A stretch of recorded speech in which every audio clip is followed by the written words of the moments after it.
Greetings, diners, and welcome to another edition of the Collapse Cafe here on the Doomstead Diner. Today, I am joined by some of my usual friends and usual suspects. I've got with me my co-host, Monsta, and then along with him is Steve Ludlam, who runs the blog Economic Undertow, Tom Lewis, who runs the blog The Daily Impact, and Hugo Barty, who runs the blog Cassandra's Legacy, recently renamed Cassandra's Legacy after spending a little bit of time as Peak Resources.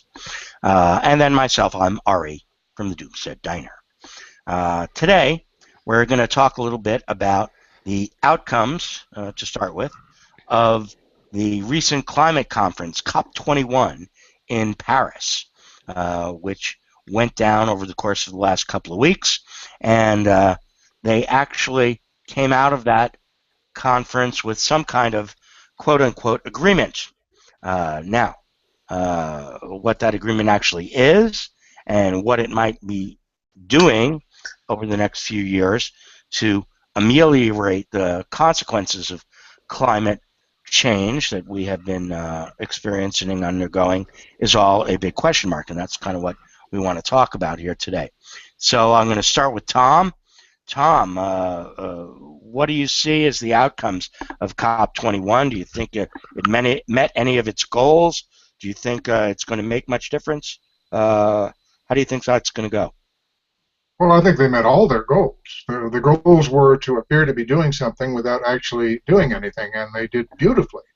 I mean, we had Kyoto. How did Kyoto work out for you? That was a set of agreements to stop global warming. I mean, look, this thing is ridiculous. The notion that we can stop this runaway machine at 2 degrees centigrade is logically, scientifically impossible as we speak.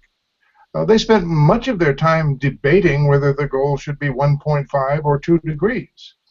I mean, it has nothing to do with the real world. They agreed on a set of good intentions, useful for paving roads, and not from anything else. There's no strong commitment to sanctions of any kind. There's no specific commitment to anything except we're going to do a lot better about this sometime pretty soon now. I think it's a distraction from the things that we need to be thinking about. We're in big trouble. There are heavy things bearing down on us, and these posturings have nothing to do with reality.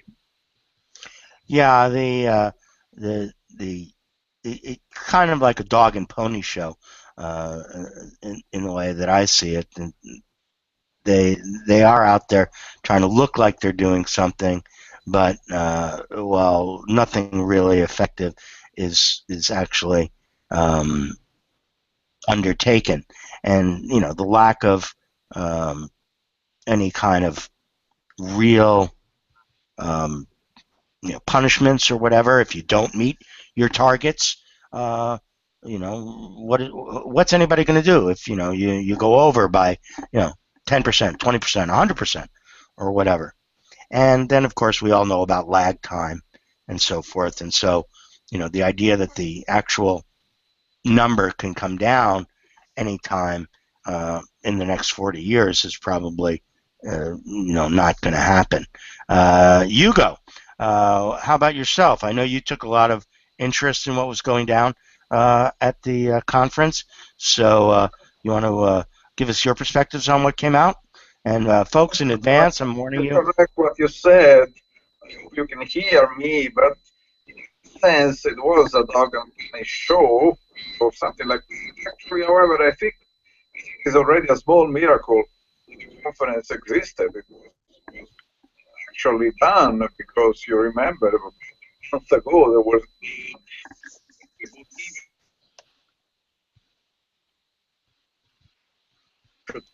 I'm losing your audio completely, Hugo. In a sense, I think it was not so bad. At least it's moving.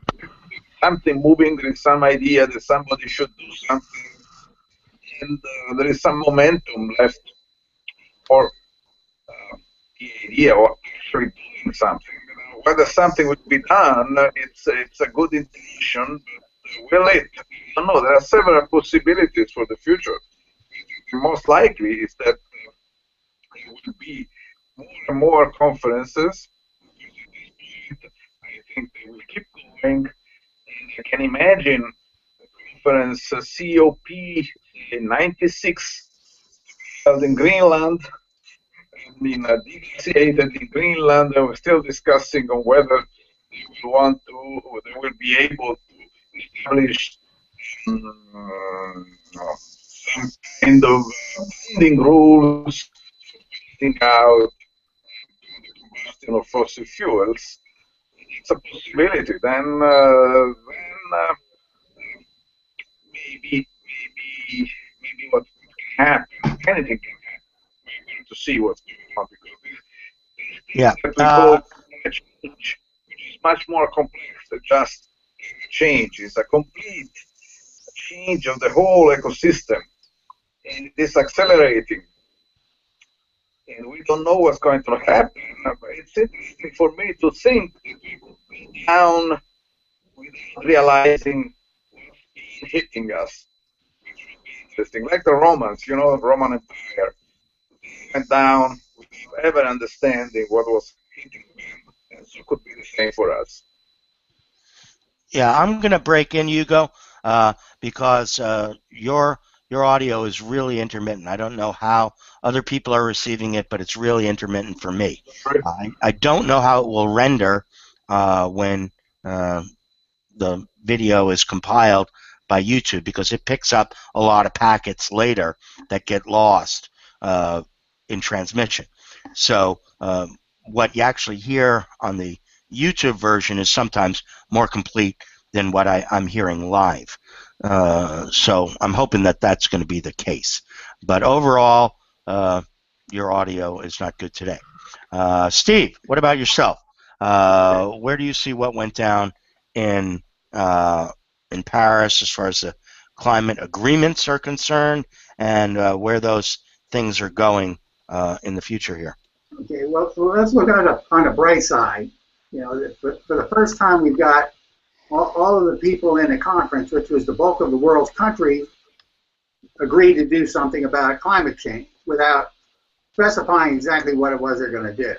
Okay, so that's really kind of a big step. Another big step is you have almost all of the big enterprises in the world, particularly in the modern world, except for one, agrees something needs to be done about climate change. They're taking it seriously. It's like a big step, particularly in the business community. Okay, the people that aren't taking it seriously is U.S. Congress and the fossil fuel industry. So, but you have a lot of other industries that are saying, yes, we have to do something. Companies like Google and Microsoft and Apple, and, these are the, what we consider to be the companies of the future. They're driving the whole program, technologically advanced, progress. The fossil fuel industry, particularly the coal industry, is, so it's a baby step. It's a step in the right direction. It's not a solution, but it's better than what we've done in the past, where you have these conferences and half the people don't agree to do anything, and they don't even want to talk about the problem. So, but there's really no concrete, strategy to get from where we are now, to get from the agreement to actually reducing emissions. And, I don't know whether it's the individual countries, political, money problems, screwed up economics. I don't know what kind of, freedom these people have to do to actually do something, but I try to be optimistic personally, but the bottom line on a lot of this is that and the reason you have companies like Google and Microsoft behind it is because it's a wealth transfer regime. They take the money from what's left of the middle class and put it in their own pockets. They got a carbon tax or cap and trade or some other kind of nonsense, and it doesn't really accomplish anything. So, but we'll see what happens. I'm not really hopeful, but it's at least they made a step in the right direction. They're only 40 years too late. Yeah. Well, one of the main problems with the whole thing is that even if you have a bunch of delegates over there even if they're reasonably high up in their own personal governments and so forth, and they make agreements. The problem is when they then go back to their own home countries and home governments and try to get their own home government to move in any given direction, and especially if that direction is, going to cost anybody in industry any money whatsoever. And here's the thing, Ari. I tell everybody this, and I write articles. I say the same. Carbon gases are going to be reduced. That's just the way it's going to be. It's just we're not going to do it by way of policy. We're going to do it because the economy crashes, because we have fossil fuel, other kind of resource constraints, because of wars, because of some people deciding they're not going to participate in the carbon capitalist economy anymore. All these things added together are going to reduce carbon gas. So whatever the governments do, whatever the establishment does against that is going to fail. So what government's choice really is they're going to kind of like gain some control of the process by going along with the general trend, which is to use less fossil fuel and to contribute less carbon gases and climate gases and try to get a grip on the situation.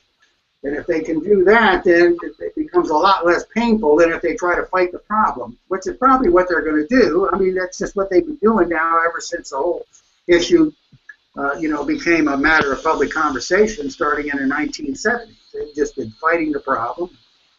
Now they can't do it anymore. So. Yeah, fighting in denial. Now, a question that I have for you guys before we leave the topic of COP21 and climate is this controversy about numbers. Whether it's 1.5 C or 2 C or 2.5 C, 4 C, or whatever, as being the so-called upper limit of what we can tolerate as a species. Do you guys see that there is that huge a difference between, say, our global average temperature being 1.5 C warmer or 2.5 C warmer, within this range or so? I mean, yeah, obviously, you get up to 4 or 5 C difference, and there's going to be real significant issues, but is 1 C or 2 C in temperature difference really going to essentially precipitate an extinction level event, as some folks contend, or whatever? What are tolerable limits here? You got thoughts on that?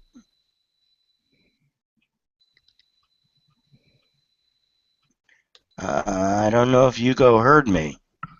So, Tom, I'm going to go to you. So well, I don't hear you so well. You asking me?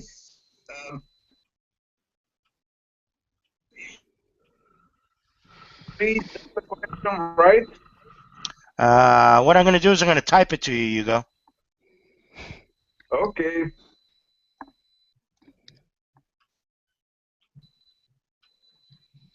Just to take up the time for a moment, Yeah. I can't respond directly to your question because I'm not a scientist. We need James Hansen here to answer that question.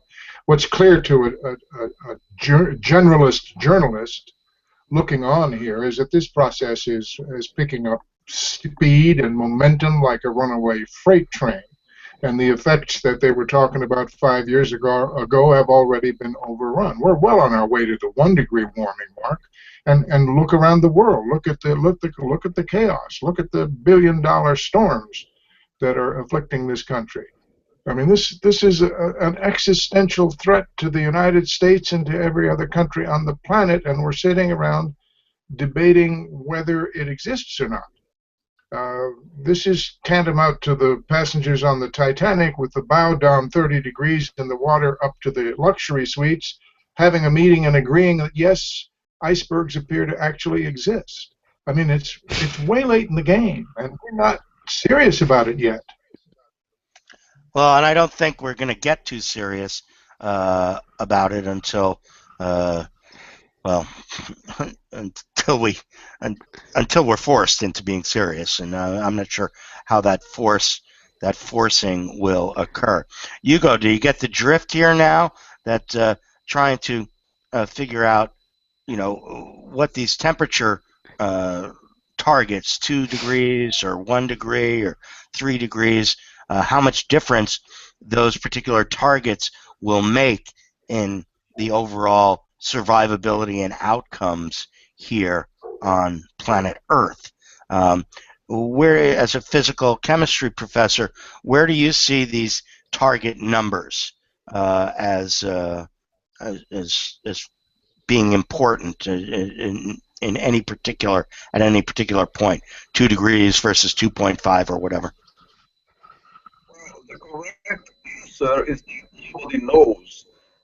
We really have no idea of how the various feedbacks of the system will influence each other and possibly accelerate the transformation. So half a degree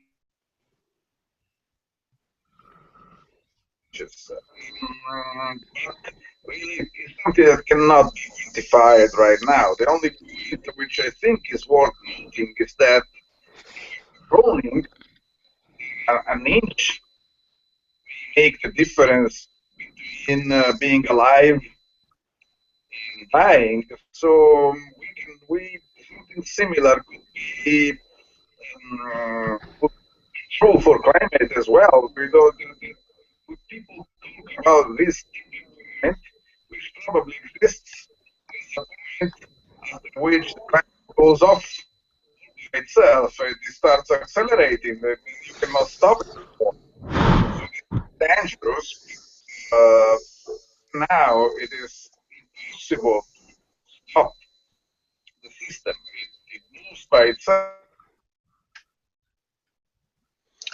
Okay. Well, with that thought, I think I'm going to leave the climate issue for right now.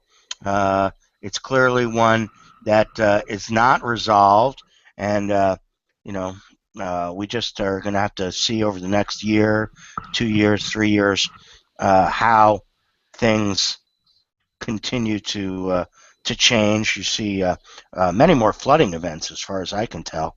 I was just looking at pictures from Jakarta and so forth. I mean, they're almost constantly waiting around the city these days. There's one thing you got to keep in mind, RE, about all this. Yeah. There's no need to have a conference in order to take steps to, cut your own carbon emissions or any other kind of emissions. What really changed a lot of people's mind was Superstorm Sandy. You flooded out Manhattan. That kind of got everybody's attention. So, you have another big event like that, and then I think there'll be more pressure to do something. So, yeah, big events, especially when they happen in the first world countries, tend to make a lot more difference than big events that happen pretty much on a daily basis in places like Jakarta and Calcutta and the Philippines and so forth. These folks are being wiped out by one form of climate disaster or another, either drought or flooding or they get like 10 feet of rain, and you got some little town just gets flooded out. Yeah, it washes the place away, but that's not a big event in the West, I mean, it has to happen to a place like New York City, and then that sort of gets things moving along a little bit. But the other thing that I think I mentioned in the pre-chat is the fact that nobody really identifies how we're going to uh, survive economically if we try to do the things necessary for getting off of the fossil fuel economy. There aren't really good alternative methods being proposed for how we will feed the population, how we will move all the goods and services around. I mean, I know Hugo talks about renewables quite a bit, but transitioning to renewables, even under a best case scenario where you figure that the whole system can work, I mean, that's not going to happen in under 20 years, no matter how you cut it. So you got a time problem going on there as well. I think So basically, go ahead, Master. the way I see things is that governments and organizations are just going to take more of a reactive policy rather than a proactive one. So if there are more floods in New York, it might make the news, but then people will debate whether this is just climate change or natural climate change or man-made, whatever. And then the proposal will be, instead of reducing emissions, it will just be to build better sea defenses to prevent flooding. New York's got the money to do that kind of thing. So that would be a solution. And if things get really bad, somebody might just say, let's try geoengineering. So that's what I think will probably happen, as opposed to thinking of policies that prevent things from happening. It's not ideal, but people are not going to spend money unless there's a crisis right in their face. Well, the whole seawall idea, I mean, that's already being undertaken. I read about that. I mean, they're figuring on spending something like $30 billion around Jakarta to build a new and higher seawall, and hiring in those expert Dutch boys who built all the dikes to do this kind of building. And talking about the same thing down in Miami, building basically a seawall around Florida. That should be entertaining. So this perpetuates the idea that man can conquer nature, and and we can hold back the flood, if you will. But all experience to date shows that no matter how big the engineering feat, that Mother Nature is always bigger than that. And so you're basically just wasting your time and money in doing that. You have to either figure out how to get the climate situation itself under control by controlling our own behaviors, if that will make a difference, and there's a question whether it will or not. And if not, then how do you adapt to a changing climate, to a new climate? And I think adaptation is probably where we really need to start thinking about now, which is not how we're going to change it or how we're going to fix it, but how we're going to adapt to it as it occurs, because I don't think we're going to stop it at this point. All right. I want to move on to another topic that's very hot, which is the escalating warfare down in the Middle East. Russia dropped in on the game and is now dropping their own bombs in Syria. They are also in conflict with Turkey. The Turks shot down a Russian jet, and then the Russians just recently fired a few shots across the bow of a NATO ship. And Turkey is, of course, a NATO member.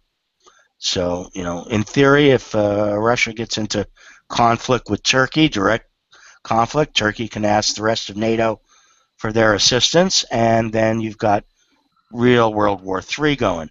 Let me go through the crowd again and see what the ideas here are on the escalating warfare. Steve, you want to start this one off? Well, I mean, a lot of this is, just a consequence of, resource stripping. People are like a couple of dogs in an alley fighting over, an old sock. And, you got all these countries, have, different kinds of resource problems. Like Middle East, you've had droughts. It's been noted in the media. You have declining oil resources in countries like Syria, and there are consequences to this. And people live in these countries want a nice lifestyle, and they don't get it. They protest in the streets, and things spiral out of control. So it's a pattern that we've seen for the past several years, and not just in the Middle East but elsewhere. And it seems to be intensifying. There's more of these, very intense brush fire wars. There's more of them than every day. There's more problems. There doesn't seem to be any end to any of these conflicts, and so you know, we don't really know how to deal with it, because we don't recognize the problem as such. We don't say, well, we're having a resource problem. This is a consequence. We need to deal with it. We just pretend it's a regular geopolitical, the whole contretemps between the U.S., proxy war, Russia, Iran, and Saudi Arabia, and it's really more than that. And it's a distraction. It's a charade. It's a kind of a lot of it is what I call military Keynesianism. It's also Western countries trying to export consumption from some of these places they're practicing in the backlands before they move on to bigger countries, like maybe China. So the thing that really is the limit to all of it is the fact that almost all the participants are bankrupt. Like Russia is bankrupt, the United States is bankrupt, NATO, Eastern, Europe, European Union, and whatnot. They can't really afford a major war. They're trying to keep the lid on so the costs don't go completely out of control. And of course, the petrostates, Saudi Arabia and Iran, and some of these other places, they've lost half of their income in the past year because the oil price crash. So none of the people that are involved with this can afford a major war. So they're kind of doing the best they can. Of course, it's incredibly destructive. You just haven't figured out. We're not honest with ourselves, so we don't really get a handle on it either. So it's just it's a farcical kind of tragedy. And but I don't see World War III because nobody can afford to fight that kind of war. Well, besides not being able to afford it, there are no profitable outcomes, if you will.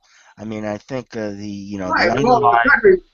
All the countries wind up becoming wastelands. They just depopulated. That's what's happening in Syria right now. The country's being depopulated. You got a third of the population is in neighboring countries and migrating to Europe. Yeah, it's it's going to happen in some of the other places as well, coming down the pipe. Tom, you got some thoughts on the escalating warfare over in Syria between Russia, Turkey, NATO, and everybody else who's got some stake in the game over there? Well, I do, and it's not limited to Syria. I think it's all kabuki theater. I think it's the old tradition of when a government feels that its people are getting restive or that conditions are deteriorating, that there is a problem. One of the time-honored methods is to go to war with somebody, or at least to almost go to war with somebody. China is facing hideous economic and environmental problems. So what do? They build a little island in the South China Sea. Let's talk about that. Let's threaten to go to war with everybody with our single aircraft carrier and our starving troops. Putin is overseeing an economy that's losing its wheels every day. Their oil production has pretty much peaked. Their currency is on life support, and so let's start bombing Syria. Incidentally, we had an interesting. It's interesting how our right-wing politicians love Putin, and when he decided he was going to bomb Syria, everybody said, now that's decisive action. That's what we need in this country. Well, he's been bombing Syria for what, 90 days now? Anybody detected any difference in the outcomes? They're already talking about Putin's, what's the word for a protracted war that you can't get out of? And it's true of us too. Exactly the word.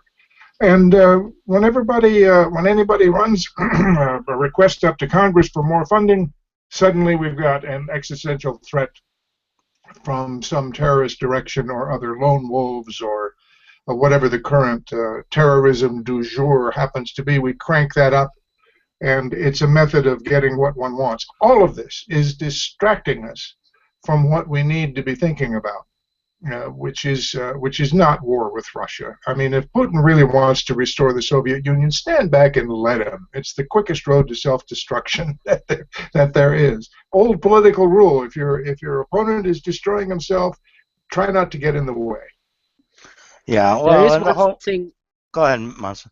I was going to say it's a little bit of a side point, but this is something that came in light of what Trump said recently about his comments about not allowing any Muslims in, and it was actually put up as an article on the BBC, which is I'm surprised about, and it was that they were suggesting that perhaps Trump is a secret agent of the Democrats, and he's just saying the stuff he's saying to distract the problems that Obama has got. So whenever Obama or Hillary have a problem, they just phone Trump and tell him to say something outrageous, You I mean which kind they're of goes going along with what you're Trump saying. on Obama too?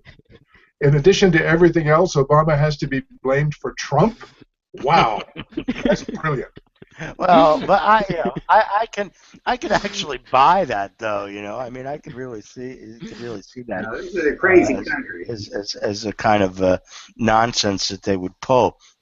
Uh, Well, in and Well, fairness, it was the more big thing about Hillary. Trump is he got a lot of press from the fact that he did an interview with the guy who does Infowars, Alex Jones. He's got little green men, and everything is a conspiracy theory. So well, it's all a conspiracy, Steve. Everybody knows. sometimes the conspiracy theories are right, but still. Yeah, yeah. Well, I tend to agree, on the principle that nobody can really afford a full-on geopolitical war, world war between the big boys, Russia, China, NATO, like that. And so, they're dancing around, they're blustering, they're trying to uh, figure out ways in which to distract the public and also to maneuver around each other. I mean, there's still war has an economic side to it of trying to take control over resources and basically get them for free. It's just to let state sponsored stealing. I think is the best way to You're not getting think it for think about free. war. War is the most expensive thing you can do. Well, sure, it costs a lot of money, but if you can steal resources from somebody else and kill off their people, then you get the use of their resource. Same as triaging Europe off of gasoline.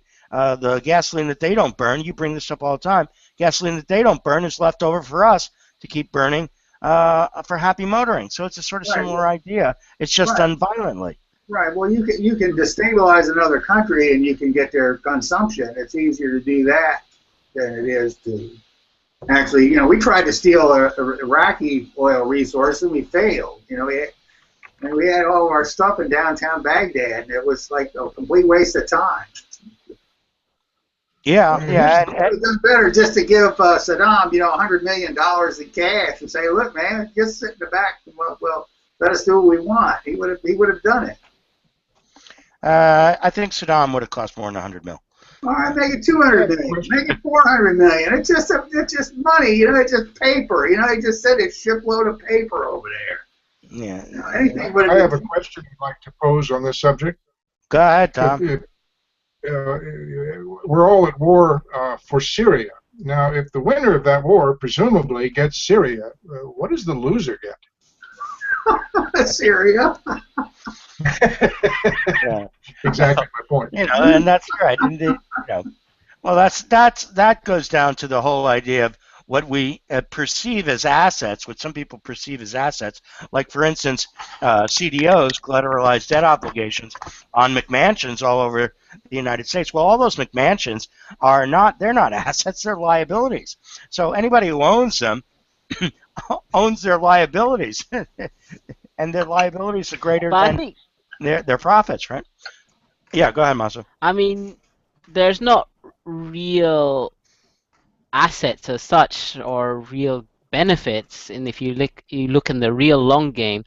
But in the short to medium term, I suppose it's just getting hegemony over the region. At least for America, if they have a Syria that isn't ruled by Assad, then they can probably have the region more in line with the Saudis, which is who they support, and then they have control. And I suppose if they have control, maybe they can control things a little bit better when the shit hits the fan. I have doubts about that, but I think that is the possible gain that America gets out of winning this Syria. And for Russia, they have some influence in the region because they have Iran and Syria. So can't really put a money value on that kind of asset, but it's what they're fighting for, I suppose. And I don't think it will be much use when people are going around bombing each other in 10 or 20 years. So I don't know. They're basically fighting for things that don't mean anything, and it's a bit like investing in junk bonds today, thinking you'll be a millionaire in 20 years' time. It's a bit of a wishful thinking.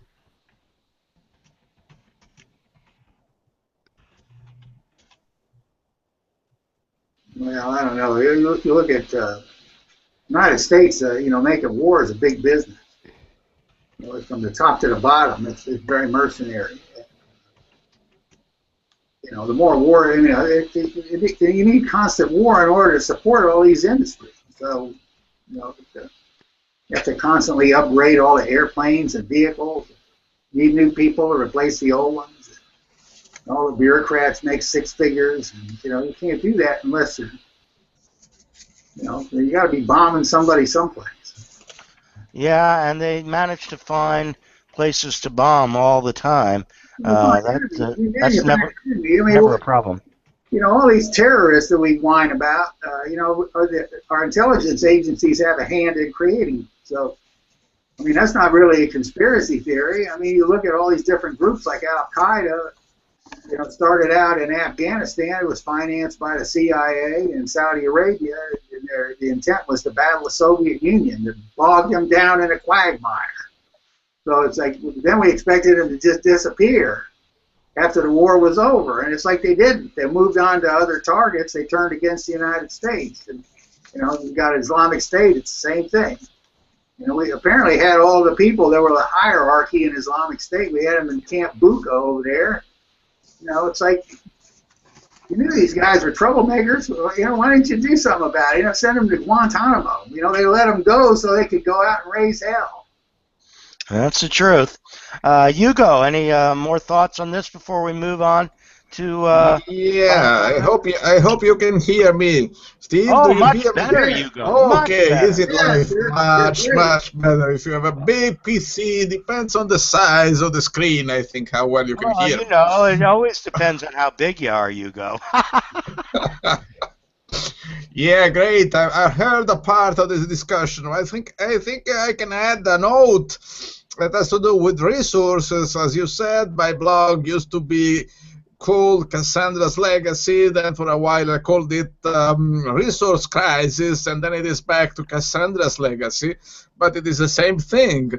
And the idea is that Cassandra, the modern Cassandra, is saying that we are running out gradually of resources. So if there is a war, there is already a war, but if there is a major war, it is hard to say for how long we could keep it going.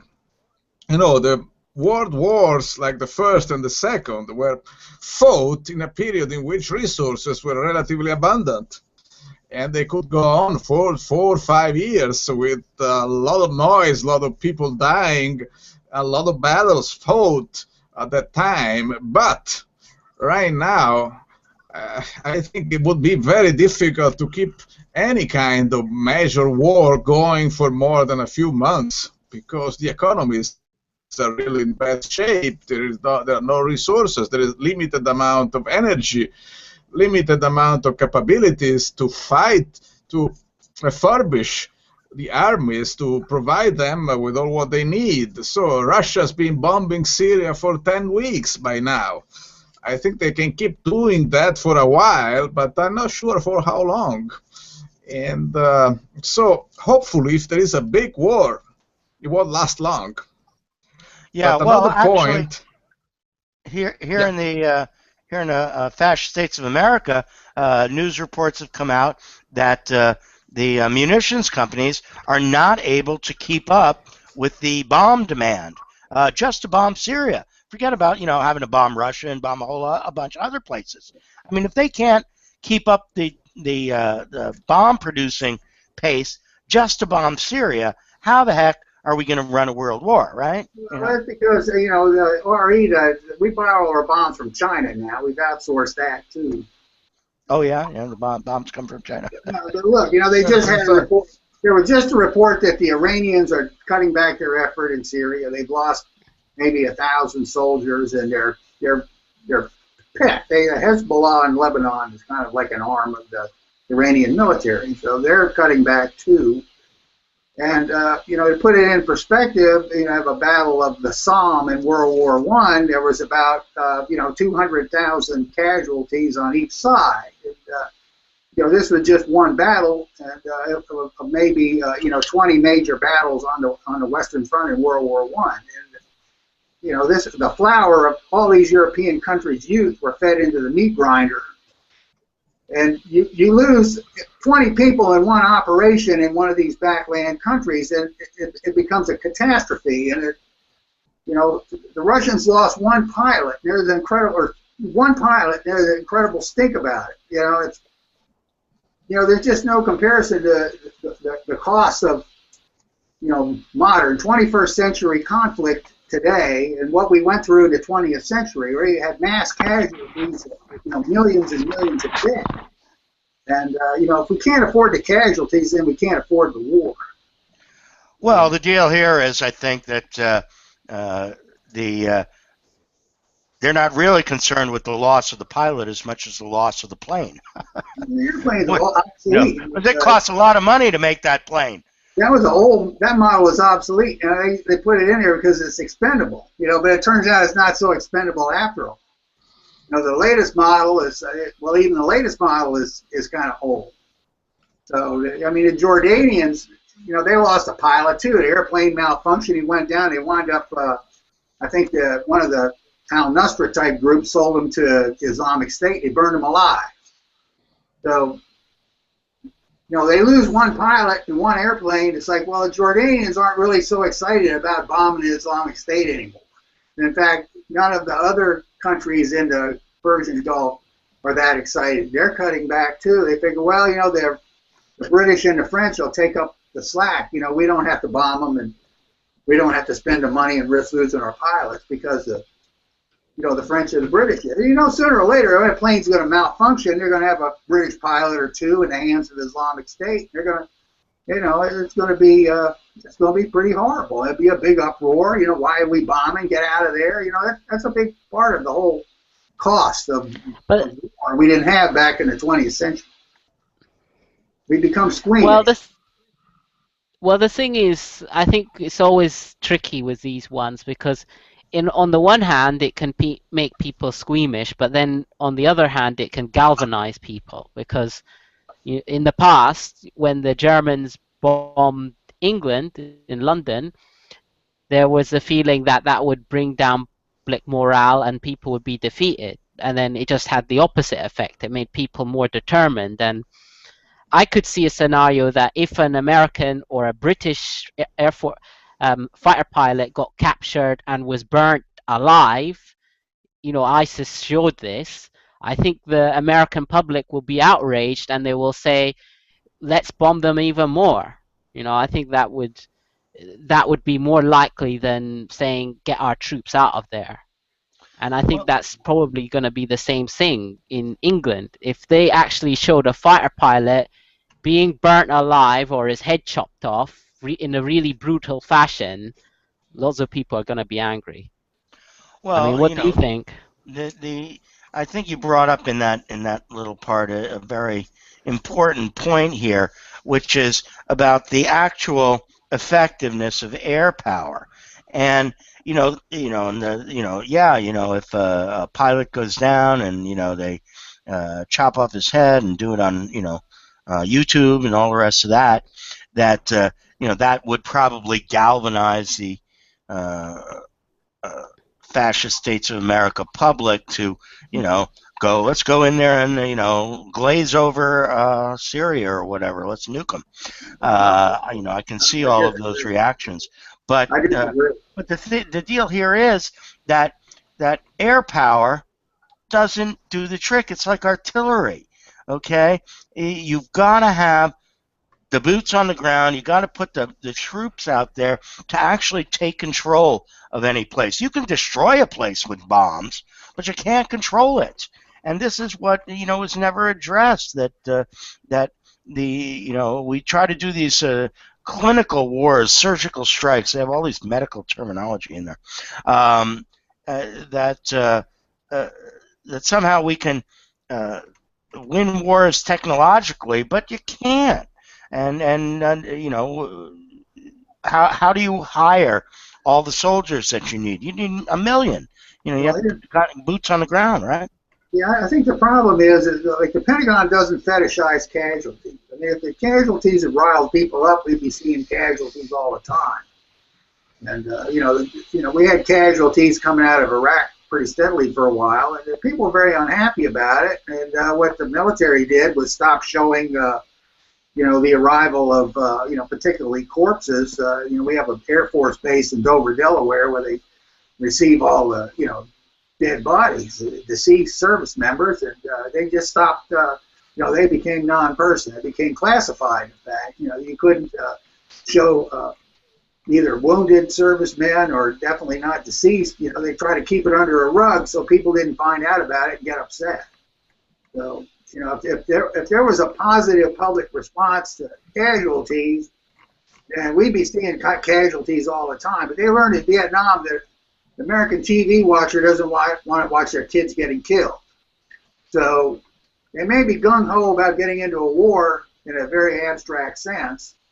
Once the bodies start coming back home, then they get cold feet. Then they want somebody else. They want some other country to put their kids in front line and fight for the American, whatever it is we decided is an important cause. So that's what's happening now in Syria. We're trying to find, first we tried moderate rebel groups, and then we tried other moderate rebel groups, and now we're trying to get the Kurds that, fight our war for us. And, I'm sure there'll be another group. But once they start taking heavy casualties, and they say, look, we don't want to die for, big business. We don't want to die for, General Electric or some of these other military contractors, Raytheon or banks. It's like, get your own people out there. So, it's all the cost. I mean, the whole thing about the wars is just so costly now. I mean, Saudi Arabia is fighting a kind of a brush fire war in Yemen. It's next door. They don't have to ship anything 10,000 miles. It's like, they're serious questions about whether the Saudi government is going to survive what's considered to be a misstep. Because there's so many. It's a quagmire. How do they get out? How do they get out and achieve the goal of keeping basically an Iranian-based group from becoming really powerful right on their doorstep? So. Well, the deal, I think the deal for the Saudis is that, as you mentioned, Yemen is right on their doorstep. And so, in the absence of taking a proactive move of trying to go in there and essentially exterminate the vermin, if they didn't go in there, that they would have this constant exporting of terrorists out of Yemen. People doing, the kind of jump out, take out a few people and jump back in sort of thing. So that didn't work. Yeah, so that's a whole other type of warfare. This is the problem with asymmetric warfare. But anyway, we're getting a little long in the chat, so I want to go on to our last topic, which is the financial maelstrom. We have the geopolitical maelstrom, and the climate maelstrom, but the real pressing one, as far as I see, the one that is most likely to take down our way of life and the things that we have become comfortable with, is the collapse of the monetary system, because that is, after all, what ties everything together. That's how the military contractors gets paid, and that's how the businesses make their money, polluting the atmosphere and all the rest of that. Without the money, most of this stuff won't last very long. So we had in the last week the collapse of two investment banking firms, or hedge funds, actually, in this case. Third Avenue was one, and Stone Lion, I think, something like that. The other one, they gated their redemptions on money that investors have in those funds as they try to liquidate because they are basically insolvent. And this is going to have knock-on effects all across the economic front over the next couple of weeks.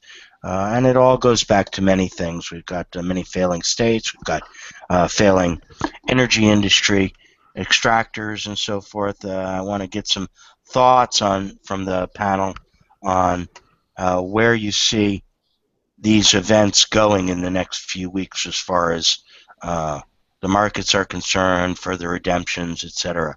Hugo, you got any thoughts on this? Well, that's not my field, Steve. I don't know really what I could say about the financial market, about this kind of thing. The situation is surely delicate, and the system is being forced in a certain direction by the resource depletion mainly, but also other reasons are pushing moving the system away from its normal state, so it can collapse in many ways. We could see another financial collapse. It's very possible.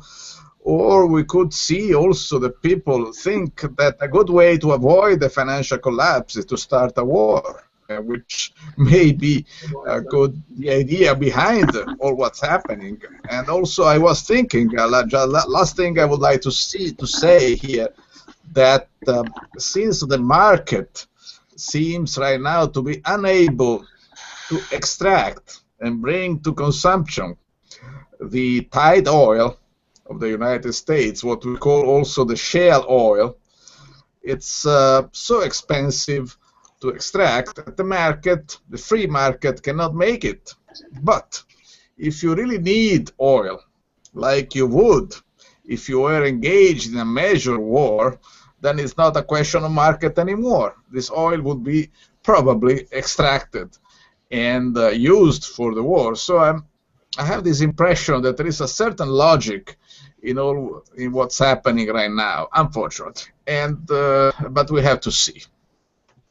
Yeah, Tom, you want to give me some of your thoughts on the market aspects of the collapse and how that's going to affect yeah, this? the broader economic, what you mentioned, the hedge funds are one of dozens of red lights that are flashing on the dashboard of the economy right now. The high yield bonds have been crashing for a couple of weeks now, and that's regarded as one major precursor of a crash of the general stock market. But in addition to that, I mean, everywhere you look, inventories are swollen beyond belief. Black Friday was actually down when you look at the money that changed hands, and not at the fun stories about people beating each other's brains out for TV sets. The indicators of our economy nationally are very, very bad. The tight oil industry is in a state of collapse. Corporate profits are down and have been trending downward all year. Corporate revenues are down and have been trending downward all year.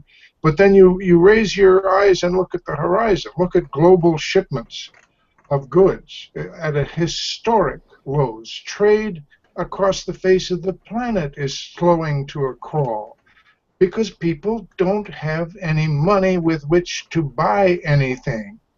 And you add to that, of course, the problems of the migrants and the droughts and the other effects. And why we're wasting our time talking about war, I don't know. What's accumulating here is far worse than any war. Just ask the people that are trying to get into Germany and England and Europe.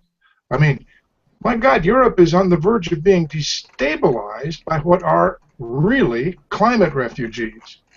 And yet the other week we have a United States senator and candidate for president holding a hearing trying to debunk the fact that climate change is occurring. We're in very deep trouble, and the hedge funds are going to lead us down.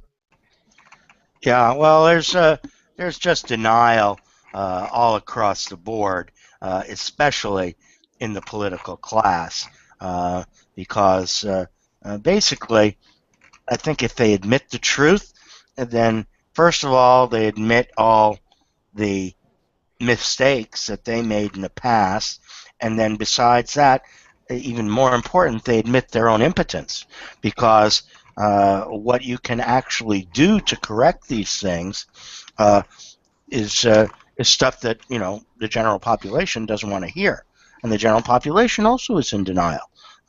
So so and the wars, well, the wars are they're an outcome of the whole thing.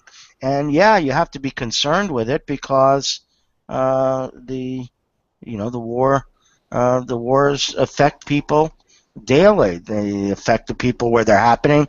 They affect us here because we send our pilots over there to drop the bombs, and we pay for the bombs with our taxes, in theory, so forth. Steve, let me finish with you. Your thoughts on the um, collapse of these investment banking firms, these hedge funds, and where that's going to lead us financially in the next few weeks?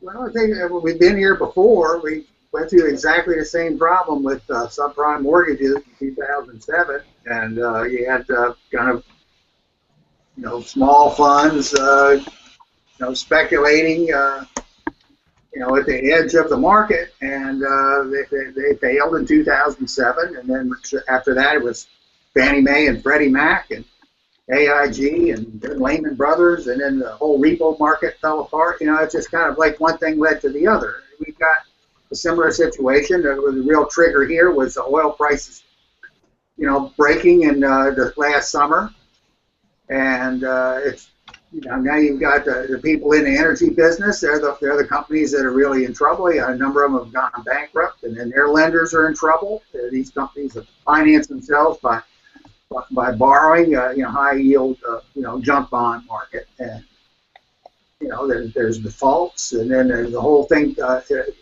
starts to propagate through the whole lending system. Right now, it's not just energy business and energy bonds. It's a wide range. I mean, there's just leverage everywhere you look. I mean, ever since 2009, they've had finance that just dumped trillions of dollars of borrowed money into the system and hope that everything's going to turn out all right. And the problem is that we don't have a shortage of credit. We have a shortage of things that actually get real work done, real work being a physical process that takes energy.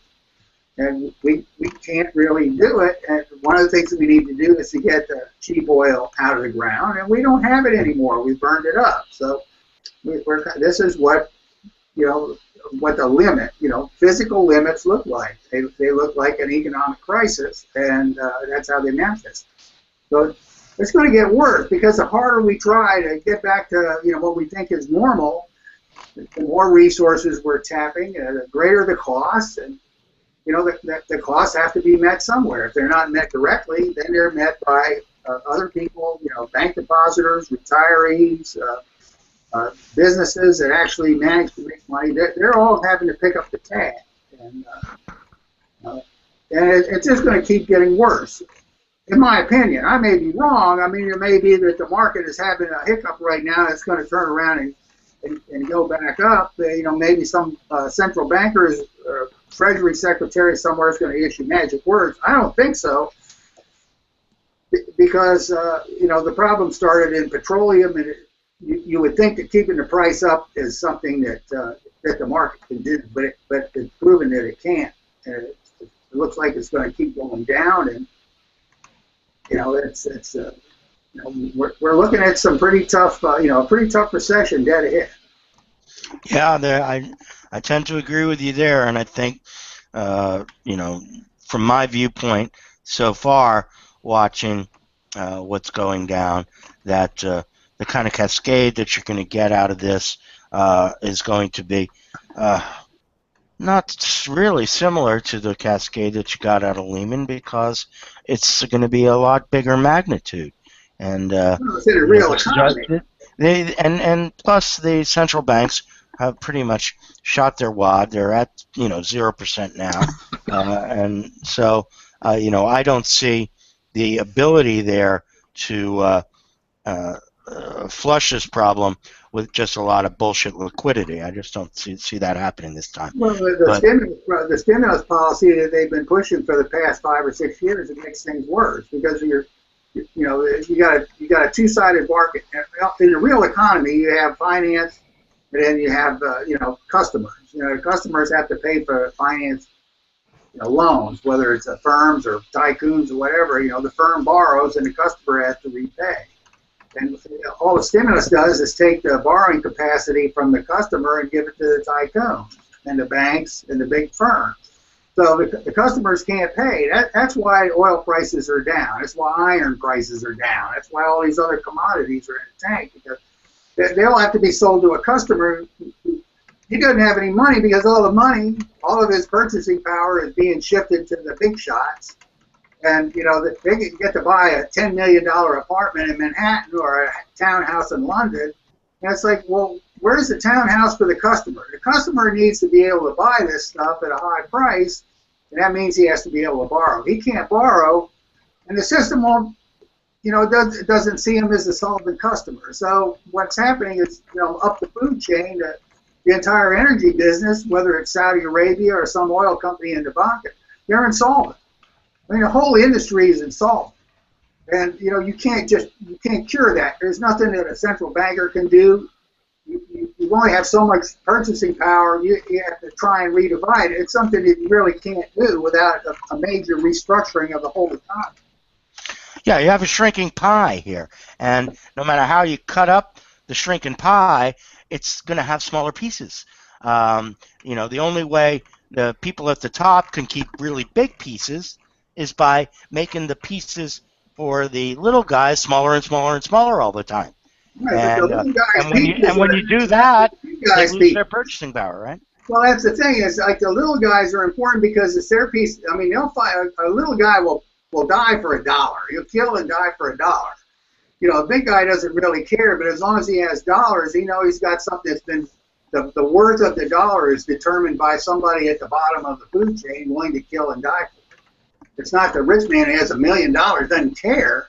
It's the little guy that has the dollar. So if the little guy doesn't have $1, then the whole dollar customer thing, little guy dollar relationship is irrelevant.